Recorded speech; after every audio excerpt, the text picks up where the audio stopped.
coming to this great summit. And I'm here to introduce the great, the wonderful Lafonza Butler. She is the current president of Emily's List, and she's the first woman of color to serve as president of Emily's List in over 30 years. She chose the position of Emily's List not because she thought it was the best thing to do, but she was listening to her daughter. Her daughter is 7 years old, and her daughter's school had an election, an animal election, and the turtle won. The turtle did not win, and she was the only person that chose the turtle because the turtle was completely about equality and about inequalities in the communities. And she said, "I want to be like my daughter. I want to be," because my daughter wanted the turtle, and she was the only person that chose the turtle because the turtle understands inclusion, about equal rights for everyone. And she's the new queen maker of Emily, and it's very important right now for states' rights and electing state legislative candidates. Trump, in only 4 short years, Trump appointed 3 Supreme Court justices. Now we have a more conservative Supreme Court that's already has gutted the Voting Rights Act, and they're planning to gut abortion rights, and we can't have it. And Lafonza Butler is here to say no, no, no. And we also made history yesterday, and we will make history. President Biden appointed the first of its kind, the first Black woman that will sit on the Supreme Court, Ketanji Brown Jackson. And I know Lafonso spoke to CNN about the importance of electing the first Black woman to the Supreme Court. She grew up in Magnolia, Mississippi. My grandparents grew up in Philadelphia, Mississippi, about 2.5 hours north on I-55 in Mississippi. And she attended one of the greatest HBCUs, Jackson State University. I'm a big fan of HBCUs. I attended Howard University. She has dedicated her life to empowering women and supporting them in finding their voice and using it for change. In the past, she served as public policy director for Airbnb, senior advisor for Vice President Kamala Harris, senior advisor for Hillary Clinton, and she has served as labor union leader for SEIU and SEIU Local 215. My mother has been a member of SEIU Local 73 in Chicago for the past 20 years. She has been a leading voice in efforts to address pay inequity for women in California. Her greatest accomplishment in the state of California was raising the minimum wage to $15 an hour, because she looked at herself in the mirror and said, "I can't let single mothers in the state of California choose between food and childcare in the United States of America." So she worked and worked and worked for years for the passage of the nation's first $15 an hour statewide minimum wage that impacted the lives of 6 million people in California, mostly women and mostly women of color. And those women fought for a union, when she was working as a healthcare workers leader for 12 years. They fought for a union for 12 years, and still after 12 years, they have to fight to build the union. So she understands the importance of workers' rights and also the importance of receiving paid time off. She also has served as the SEIU International Vice President and President of SEIU California State Council. And the Civil Rights Movement was not only about freedom, it was called the March on Washington for Jobs and Freedom. And I want to end with a quote from Angela Davis. "I am no longer accepting the things I cannot change. I am changing the things that I cannot accept." And President Butler knew, I cannot change the things that I cannot accept. I have 6 million people in the state of California that need to live. And the living wage is not $11 an hour. It's not $9 an hour. It's not $10 an hour. She fought to have a living wage at $15 an hour to change lives for so many people in California, mostly women. And now she's at the helm of Emily's List. She's the new queen maker in Emily's List since September 2021. And she's ready to get on board in 2022 because it's very important. We can lose everything. And she understands that, and that's why she's fighting tooth and nail, because not only is she living for us and working for every woman and electing the best woman possible in the United States of America, she's looking at her daughter and their great grandkids to make history, because at this country, anything can happen. And we have a Supreme Court that's mostly conservative, and now we have to fight to elect the most progressive state leaders in our country, and we're here to make movements. So I'm really happy and proud to have my HBCU sister and also a person that grew up in Magnolia, Mississippi. My grandparents grew up 2.5 hours north of you. We welcome you, President Butler. We're excited to have you, and we thank you for your leadership. Thank you so much, Jarvis, for such a generous introduction. I think I'm gonna have to put you in my pocket and have you travel around with me just to be my hype man. Look, I know it is early in California, and I'm gonna try to meet Jarvis's energy and enthusiasm this morning, as well as try to keep my remarks as brief as possible, as I know there is so much work that you all have to do today. It is incredibly exciting to be able to talk with you the day after President Biden announces such a historic nominee of Judge Ketanji Brown Jackson to serve on our nation's Supreme Court.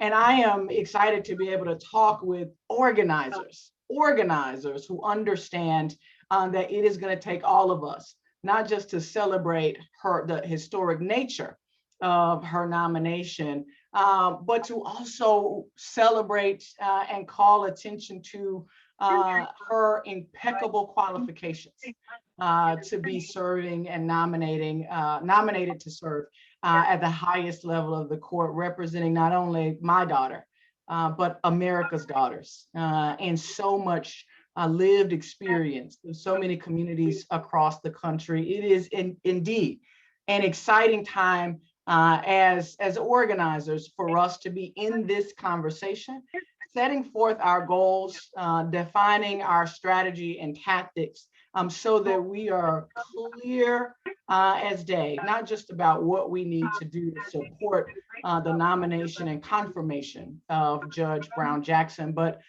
to make sure that 2022 is a year that we don't take one step back as Democrats, as progressives, that we continue to drive forward a progressive agenda in this country that values inclusion, values experiences of everyone, no matter the zip code that they live in or the tongue that they may, or language that they may speak. And so as we join here today to celebrate the work of Sister District. And I gotta say, I'm excited to also be joining you and joining my brother DNC Chairman Jaime Harrison, who I know is gonna give so much insightful information, but also incredible inspiration to move us in this moment beyond what others might want us to believe is a moment of despair for Democrats and progressives. But I know Jaime is going to inspire us with an incredible vision for our party and the work that we have to do to maintain our majorities, not only at the federal level, but the work that you do here at Sister District is really about how we support our federal leaders with Democratic progressive leaders at the state and local level. And you know, to know that I am sharing a platform with Jaime, but also with Congresswoman Barbara Lee and a fellow board member at Emily's List and Vote to Latina President Maria Teresa Kumar, it is incredibly humbling to know that I get to be on a platform with a community of organizers, but also a cadre of committed leaders that are doing the work and not just talking the talk. You know, as Jarvis noted, I am an organizer myself. I grew up as an organizer in SEIU, working for working men and women all over this country. The last 12 years right there in California. And to be spending my time with a dedicated community of organizers today is really important to me, because I know this is a community that understands really three basic things. First, Sister District leaders and organizers know that there are no off years in state elections. I think my sister Gabby Goldstein would agree with that point and give a little shout out in the chat. But there are no off years in state elections. And so the work that you do, that you choose to do to organize volunteers and raising resources at the state level is incredibly important. Second, I know the leaders here understand the critical role of engaging at every level of government. especially the state legislatures when it comes to the biggest issues that we are facing as a country right now. Jarvis talked about the threat of a woman's right to choose her own life and dignity that is encapsulated in the Roe decision. We also know there are issues in front of the court relative to higher education access. There are issues in front of the court relative to the safety of our communities and guns. And so there are a lot of things that, depending on how this court rules, where state legislatures are going to have to pass laws and enact those rulings, and making sure that we have state legislators that are democratic, that are progressive, that are going to take into consideration the voices of families all across communities all over the country is incredibly important, and Sister District understands that. And lastly, that what happens in one state impacts every state. And whether we're talking about policies or laws that get passed, we're talking about the types of candidates that get elected, or if we're talking about the important work that it takes to get candidates elected, whatever happens in one state has a direct impact on other states all over the country. And Governor Gavin Newsom, when I lived in California, would always say, what happens as California goes, so goes the country. And I think we know that from both the positive as well as the negative. Look at laws that are being copycatted from Texas to Florida to other states all over the country. We know that it's all connected. That as organizers, when a state legislature enacts extreme anti-choice laws, or a governor fails to take action on important issues of public health, like COVID protections, or takes the kinds of anti-LGBTQ plus actions, again, that we saw this week in Florida and in Texas, we know that pain results across state lines. When a state puts a new Democratic or Republican congressional seat on the map, that affects families in every state. And so we understand very clearly the work that we do is important, and that it matters, as well as the work that we've done together as Sister District and Emily's List. The work, including our work together in 2021, when your partnership was so key to helping women candidates like Wendy Goditis or Brianna Sewell and Elizabeth Guzman, help them get across the finish line in Virginia. And we know that it impacts everyone, folks, not just in Virginia, but making sure that we are continuing to hold Democratic districts, state legislative districts all over the country, that building progressive power at the state level is vitally important.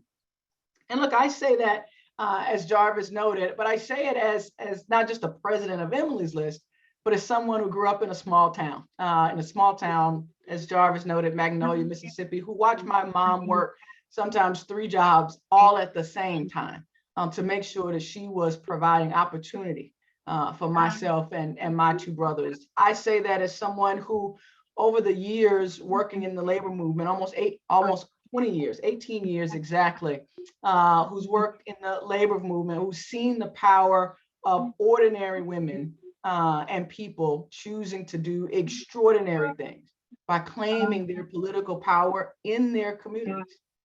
And I say it as the leader of an organization made up of people all over the country who come together to help women win in some of the toughest races that we've seen. The strength and the power of Emily's List has always been the support that we offer Democratic pro-choice women and their campaigns through our community, a community that understands that it's not just about getting our candidates the financial resources that they need to win, though that's important, but it's also about the strategic and the moral support that these candidates need to push through some of these tough times in some of the toughest times in electoral politics that we've seen. Tough times, not just from an issue environment, but the misinformation and disinformation that is constantly targeted disproportionately at women who are running for office, and particularly women of color who seek to offer themselves as public servants. And so having their back, being their support, making sure that they know that they have access to some of the strongest strategic minds in politics, former candidates, past candidates who may not have won their elections, but that's the work that Emily's List has done in partnership with organizations like Sister District, learning from our losses and from our wins, getting our message out, mobilizing voters, making sure that they understand that there are organizations like Sister District and Emily's List that has their back and will always be there to support them in these elections. And you know, at Emily's List, representation has always been central to our mission. We believe that electing Democratic pro-choice women to office at every level of government and making sure that those candidates are diverse and represent the fullness of our community is an essential ingredient to how we create a government that is truly representative of the people it serves. And we can't do that, and we understand at Emily's List that we can't do that without voting rights. And whatever it is that you or I personally care about the most, whether that's reproductive rights or abortion rights, LGBTQ plus rights, workers' rights, the environment, we all know that at its very core, that those rights will remain out of reach for most communities without voting rights at its center. And because we all know we can't get anything done without free and fair access to the ballot, and we must have a system of voting that truly functions for everyone. You know, Emily's List took a position that it had never taken in nearly 40 years with the position that we announced regarding Senator Sinema in Arizona. And, you know, it was not a decision that we took lightly, but understanding again very clearly that the mission of Emily's List, electing Democratic pro-choice women, cannot be achieved without free and fair access to the ballot. We had to, I think, lift our voice as an organization. We had to, in my opinion, make sure that we were not sitting on the sidelines in such a critical debate in our country. And I know, look, that I'm preaching to the choir here, but we were then and continue to be at an inflection point in our country. And I know that I don't need to say it again, but I will. And that is that any successful fight for freedom, any successful fight for our reproductive rights and for representation cannot be achieved without free and fair elections. And so the work that Sister District does to ensure that at the state level and state legislatures all over this country are not working, that don't have the free pass to enact policies that roll back that or infringe in any way upon the free and fair access to the ballot. That is some of the most important work I think that our organizations together can be doing in this moment. And so it is with great excitement, I think, that I'm able to join here today, because your work and partnership and activating and driving volunteer and donor support is critical in this cycle. We continue to look forward to working together with you to build Democratic majorities in our targeted states. We know that it's going to take everyone and every one of us stepping up to volunteer and to fundraise for our state legislative candidates. We know that these are races that are going to be won by very slim margins. And so every door that is knocked, every call that is made, every dollar that is raised can really be a difference maker in flipping a seat or flipping a chamber. And so as I depart and end my remarks, I just want to say thank you. Thank you to the incredible work over the last 5 years that you have been doing to make the change that you have been making. I know it is a sacrifice for all of us, a time sacrifice, a resource sacrifice, and a mental sacrifice oftentimes that goes unnoticed and underappreciated. And so as the president of Emily's List, I would leave by just offering a deep sense of gratitude that the entire Democratic ecosystem has for the work of Sister District, for your commitment and dedication to the races that are so close to the people and to the difference that you're making. Thank you so much, Jarvis, and I'll turn it back over to you. Thank you so much, Lafonza. You have such an inspiring story, and we are so excited for you to be at the helm of Emily's List, which has been one of our longest running partners, working with us on phone banks, as well as our infrastructure building programs like Future Winners. And we are so looking forward to building a bright future where we can continue to work closely together. Thank you again so much. My name is Lala Wu, and I'm a co-founder and the executive director of Sister District. I truly could not be more excited to introduce our next and our keynote speaker, Chairman of the Democratic National Committee, Jaime Harrison. Jaime hails from the great state of South Carolina. As the son of a single teenage mom, Jaime was raised by his grandparents in Orangeburg. Jaime knows what it's like for a family to have to choose between paying the electric bill and putting food on the table, and what it feels like to go to sleep in a home with no heat because the power was shut off. But thanks to a good public school education, the love of his family, and the support of his community, Jaime was able to earn a scholarship to Yale University and attend Georgetown Law. After college, Jaime came back home to Orangeburg to teach at his old high school, then worked to help empower disadvantaged kids to attend college.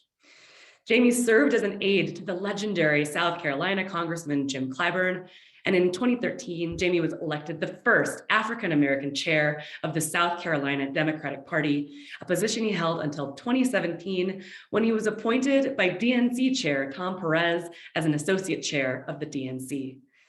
In 2020, Jaime ran for the US Senate from South Carolina, building an absolutely electrifying national grassroots movement and setting a fundraising record for the most ever raised by a Senate candidate. Jaime and his wife Marie live in Columbia, South Carolina, where they raised their 2 young sons. We are so excited to have him here with us today for the 5th annual Sister District Summit. So without further ado, please welcome Chairman Harrison. Thank you so much for that introduction, Lala. And hello, folks. I am so honored to be joining you all for this year's Sister District Summit. You know, before I say anything else, let me say this. You all should be incredibly proud of yourselves. I know I'm proud of you. You know, I've worked in a lot of different roles in politics over years, whether you're an elected official, a candidate, or an organizer, or somewhere in between. I probably know a little bit about what it's like to be in your shoes. And let me tell you, I know it's not always easy, and I know it's not glamorous. I've had the door slammed in my face when I've been out canvassing in South Carolina. I felt the stress of running for office firsthand. And I know from my work with Mr. Clyburn that legislation doesn't always move as fast as you want it to. But here's what else I know, folks. The work each and every one of you do makes a difference. And I've seen it firsthand. When you do get that landmark legislation passed, and one of the things that I hold on dear, one of the bills that we got across the finish line that looked doomed was the Matthew Shepard, James Byrd hate crimes bill. But when you do get that legislation passed, you can change millions of lives. You can make a difference. When you do step up and you run for office, you can inspire the people around to get involved. And as a former candidate, let me tell you this. On my lowest of low days, what kept me going was the thousands of volunteers and organizers fighting by my side, people who I gave hope. So no matter what role you're in, my friends, don't forget the power that you have. Don't forget that it was millions of everyday folks that sent Joe Biden to the White House, that flipped Georgia blue, that helped Kamala Harris make history. And it is the reason that we're going to put an incredibly qualified Black woman on the Supreme Court. Don't forget that your work is why we passed the American Rescue Plan to get millions of Americans vaccinated and jumpstart one of the largest years of economic growth on record. Don't forget that you all are why we got the bipartisan infrastructure law done that will create jobs, update our infrastructure, and get millions of folks clean water and affordable internet. But we can't save democracy and build back better with just one election. There's still so much more to do, my friends. from securing the right to vote to bringing down the cost for every single American. If we want to get these things done, if we want to continue to deliver for the people all across this country, then we've got to win up and down the ballot in 2022.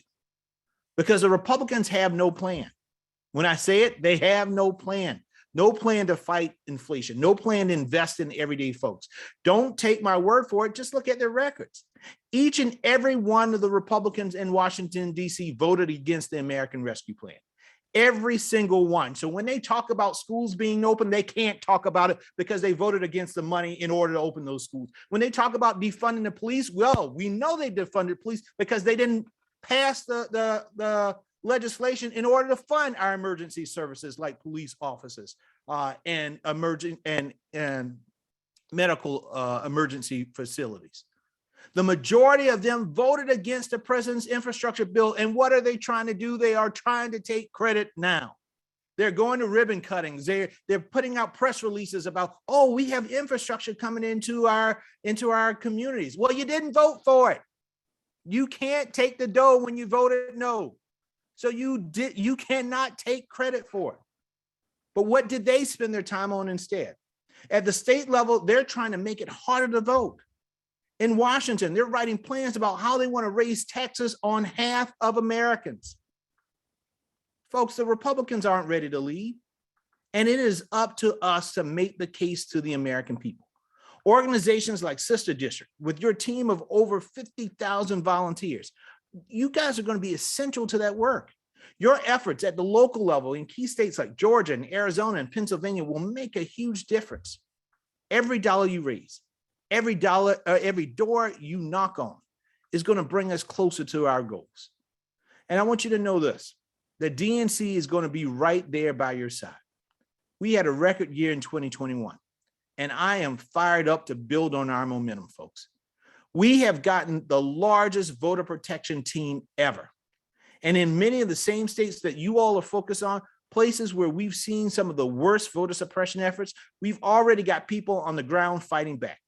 We've also committed $23 million to strengthen our state parties, including $2 million for a new red state fund, which is a fund to make those red states even more competitive. We got a 57 state and territory strategy where we're not going to cede any ground to Republicans anywhere. And that includes at the state and local level. Together, we're going to elect Democratic governors and secretaries of state who are committed to free and fair elections. We're going to elect state legislators who expand the right to vote and push back against Republican voter suppression. We're going to keep and grow our majorities in Washington so that we can continue to bring down costs and invest in everyday people. My friends, it doesn't matter what the pundits say. I know this. We can make our own history. Yeah, the pundits said in 2020, incumbent presidents don't lose re-elections. Well, guess what? For the first time in almost 30 years, an incumbent president lost. They told us in Georgia, Democrats don't win runoff elections. Folks, we didn't win one. We actually won 2 runoff elections. So we can make our own history. My whole life, people have told me what I can't do and what I can't be. I'm sure you can experience that. And many of you have experienced that. I'm sure a lot of you have heard that same type of nonsense. But that stuff has never stopped me, and I know it's never stopped you. In fact, it only makes me double down. It makes me want to prove the haters wrong. And that's what we have to do, folks. We have to prove them wrong together. Let's show them that the coalition that we built is strong, and that when Americans are looking for real leadership, when Americans are looking for real results, they vote for Democrats. I leave you with this. John Lewis was my friend. He was my mentor. My office in the Capitol, I shared a wall with him. And I would often go into his office and I would just sit there and look at his walls. One day he came in and I was just sitting there. He said, "Young brother, you okay?" And I said, "Yes, sir, I am." He said, "What are you doing?" I said, "I'm just looking at your pictures, Mr. Lewis." I said, "It's like living history." And he said, "You know what all of these pictures mean, young brother?" I said, "No, sir, what does it mean?" He said, "It means that you never give up. You never give up." Folks, we can never give up. Too much is at stake. Too much is at stake. Our democracy is at stake. The future of our kids and their kids is at stake. Here in South Carolina, we have a motto. It says, while I breathe, I hope. Well, folks, if we are serious about hope, if we are serious about bringing hope to every single community here in South Carolina and across the country, then there's one thing that we can do in order to provide hope to people, to instill hope into those communities, instill hope into the hearts of folks who have lost all sense of it. It's another 4-letter word, and that's vote. So as we approach this election, if we are serious about bringing hope to this great nation, it can't be while I breathe, I hope, but it has to be while I breathe, I vote, because that is how we bring hope to all of America. That is how we bring hope across this great country, across the globe. So I want to thank you for every single thing that you have done and everything that I know you will do as we bring hope back to America. Thank you all again for everything you do. I'm looking forward to hitting the campaign trail with each and every one of you. Let's prove them wrong. Let's make our own history, folks. Thank you all again for having me.